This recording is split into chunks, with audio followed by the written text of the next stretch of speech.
অনেকেই একটা কথা বলে, যার জীবনে ছোটোর থেকেই সুখ নেই তার সুখ জীবনেও আসে না।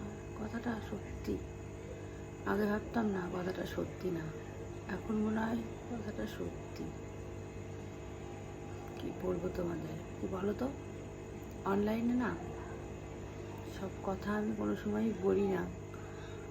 আমার এমনিতেও কোনো বন্ধুও নেই, কারোর সঙ্গে আমি মিশিও না, পাড়া প্রতিবেশীর থেকে শুরু করে কারোর সঙ্গেই মিশি না। তো মনের কথা আমি কাউকে খুলে বলতেও পারি না, মনের কথা মনেই চাপা রেখে দিই। ভগবানের কাছে বলতাম, এখন আর ভগবানের কাছেও বলি না। ভগবানের কাছে একটা জিনিসই চাই, সেটা হচ্ছে নিজের জন্য মৃত্যু কামনা। কারণ এর থেকে বেশি কিছু আমি আর ভগবানের কাছে চাই না।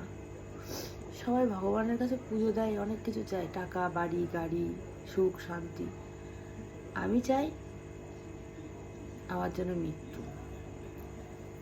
যেরকম আমার বাবা মরে গেল, হট করে পড়লো, মরলো, আমিও ওই মৃত্যুটাই চাই।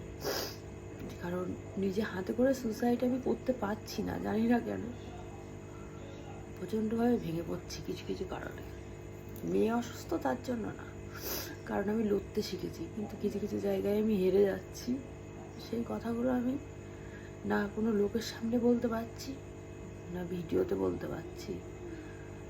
যাই হোক, আর কিছু বলার নেই আমার। টাটা। কিছু বলতে পারছি না।